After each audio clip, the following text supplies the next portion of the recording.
Eesti tervise- ja sotsiaalsüsteem on vananeva rahvastiku tõttu pinge all, kulud kasvavad, töökäsi napib. See on järjest suurem probleem, et meil ei ole valdkonnas piisavalt spetsialiste ja ühelt poolt ongi see tingitud sellest, et neid abivajajaid on meil järjest rohkem, aga teisalt iga põlvkonnaga on järjest vähem meil ka tööealisi inimesi. Kui veel 90ndate alguses oli tööealisi 5 inimest ühe vanemaealise kohta, siis nüüd on neid pea poole vähem.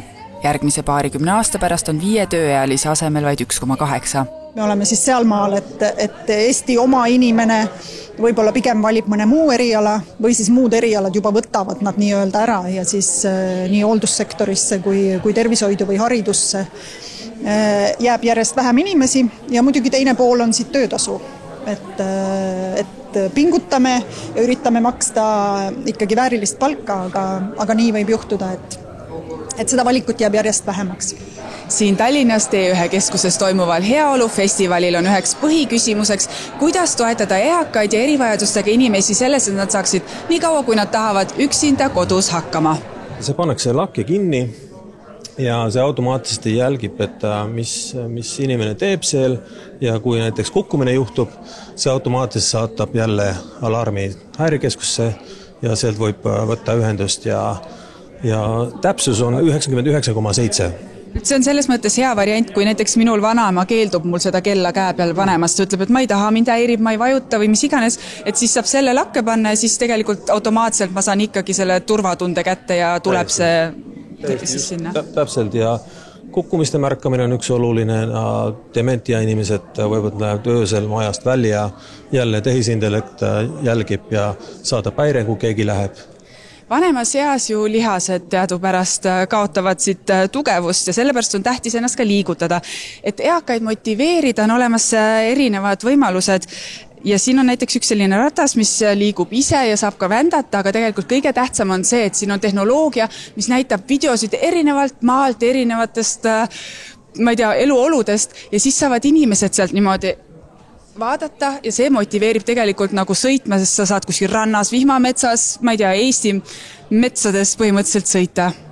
Festivalil tutvustatakse üle 20 tehnoloogilise lahenduse, sealhulgas ka näiteks seda vaegnägijatele mõeldud kiivrit. Täna neil on väga suureks abiks on valge kepp, aga sellega sa magad maha väga palju kõrgemal olevat takistusi ja ohte, näiteks katusenurgad, ooksad, liiklusmärgid, et väga paljud inimesed saavad ikkagi haiget ja me tahame neile juba esiteks sellega abiks olla, aga teine väga oluline osa on see, et tuua inimesed kodust välja nii, et neil oleks ka tore ja lõbus ja nad saaks teha uusi avastusi, kogemusi, minna muuseumisse, mängida palli.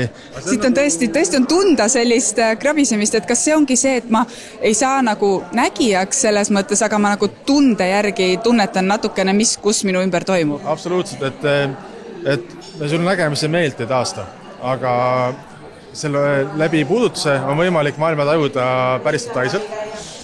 Kas te ka kuulete või? Ainult mina kuulen. Tõesti, ka rocki lugu käib. Ja, massaaž, pea saab massaaž ja kõik väriseb ja tegelikult on tunda ja kuulda küll, jah. See ongi hästi kiire tutvustus erinevatest asjadest, mis on võimalik meie tehnoloogia teha. Et esimene asi lihtsalt on see, et aitab ohutult ringi liikuda. Teine on see, et sul on võimalik maailma kogeda laiemalt. Samad pallimängud, aliased suhtlus läbi puudutuse ja tegelikult ka selline nagu inglise keeles see fun. Tehnoloogia areng on küll positiivne, kuid inimesed peavad ka selle jaoks valmis olema. Samas ega me näeme ka seda, et ka töötajaskond on väga palju eakam, võib-olla kui tavaline tehnoloogia kasutaja. Et me peame väga palju koolitama ja toetama just, et seda tehnoloogia hirmu on üpris palju. Ja samamoodi eakatel endil, kes siis teenusel on, et kas nemad kohanevad sellega, et võib-olla suhtlebki robotiga või räägib läbi ekraani oma lähedasega. Esimesed robotid nagu Demi on hooldekodudes ka juba päriselt kasutusel olnud, näiteks tegevusjuhendajana. Kuidas need eakad siis selle roboti vastu võtsid? No see on nii ja naa, eks ole, et eks ikka uus asi tekitab hästi palju küsimusi, et kas see nüüd pildistab, kas ta nüüd filmib, eks ole, mida see robot täpselt teeb, aga niipea kui on nagu selge, mis selle roboti eesmärk on, et see ei ole lahendada võib-olla seda hoolduse poolt niivõrd, et see füüsiline pool, vaid just seda seltsi poolt, millest meil on hästi-hästi vajaka ja eriti nende eakate puhul, kes tunnevad ennast üksi. Tehnoloogia on abiks, kuid kahjuks ei aita ka kõige parem tehnoloogia midagi, kui ei ole kvalifitseeritud tööjõudu, kes seda kasutaks.